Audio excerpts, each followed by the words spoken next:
Coach, if you'd like to make an opening statement, then we'll open it up for questions. I just thought my team came out and fought. I think they have been right there. Um, other than the third quarter in the Texas A&M game, I feel like we've been right there, and they prepared well. They played hard. Um, we had a really good scouting report. They executed it. The thing that we told them was you got to come out and you got to be tough. You got to fight. You got to, we can't get on our heels. We got to get them on their heels. And I think we came out and did that. So I'm just really, really proud of our team. I'm proud for them to be able to play in front of a crowd like this. And I'm happy that this crowd was able to see them play because hopefully they see what they're missing and that they are missing peace. Like when you have a crowd like that, when we were making a run, like it was so loud in here, and you could tell that these people were behind us. And this was our family weekend, and that's what family is all about, getting behind them. And so just for them to see that and to feel that and to feed off of that was just an amazing experience. Go first to Mike.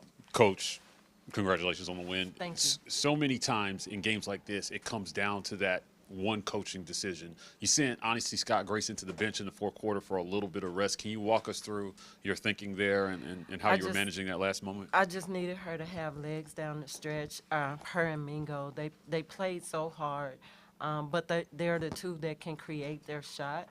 And while I had them on the bench, I had Sydney and I had McKenna who have been working really hard. I know their shots haven't been falling, but it's been falling in practice.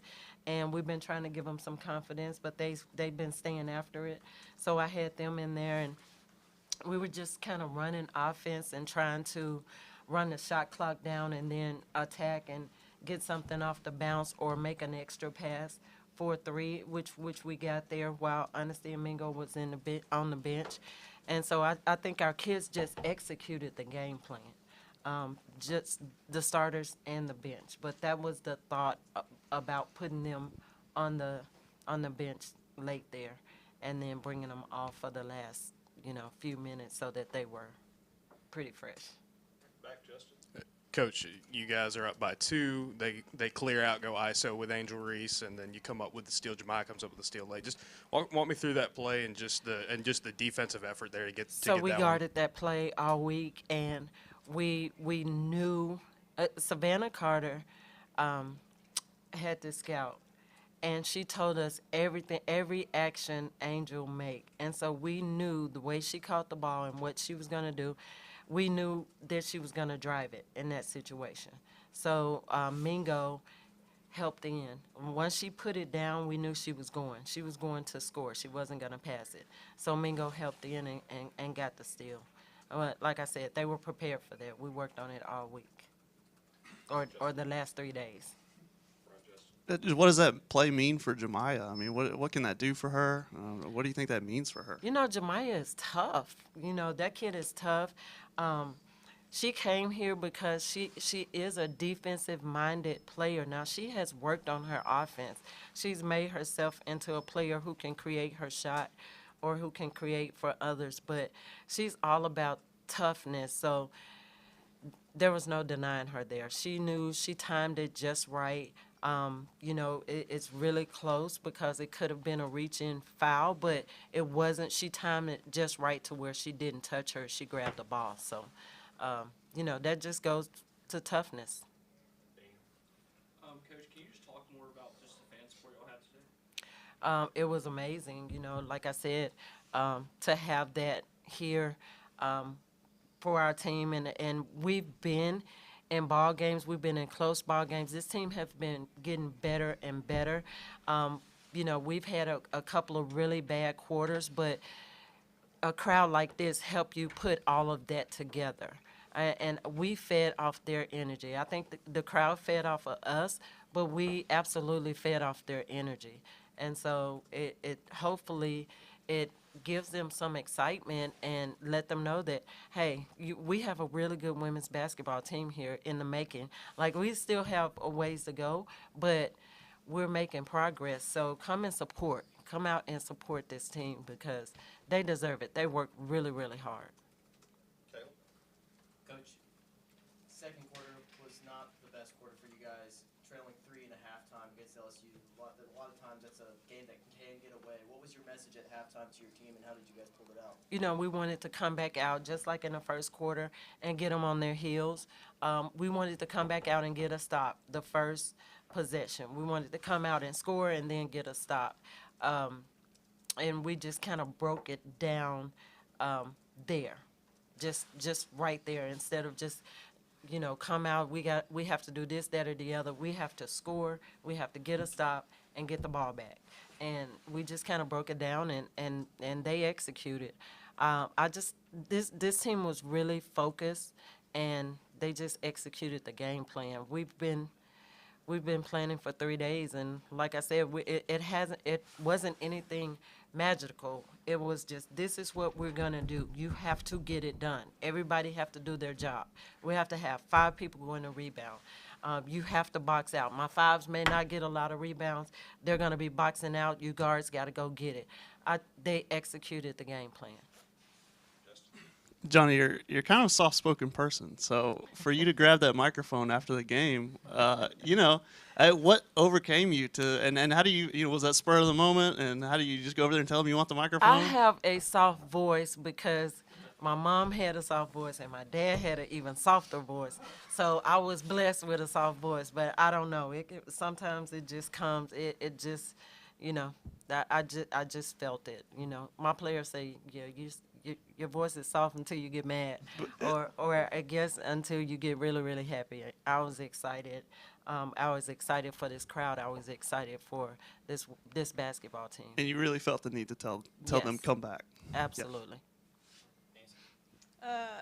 Coach, just the spotlight of this game, right? I mean, just with LSU coming off a national championship run, I think it was the first game on ESPN in 20 years. How did you guys talk about that as a team, as how to kind of handle the national stage, or was it just kind of come in and we're going to play Auburn basketball like we do any other?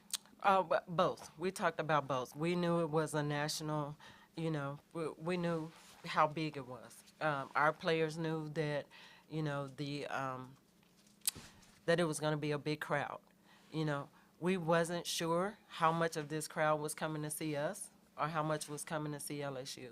But what we wanted to do is make an impact on the crowd. We want to make sure they come back to see us. So it doesn't matter if they're coming. They're coming. So it doesn't matter that they're coming to see LSU or who they're coming to see. Make them come back to see you.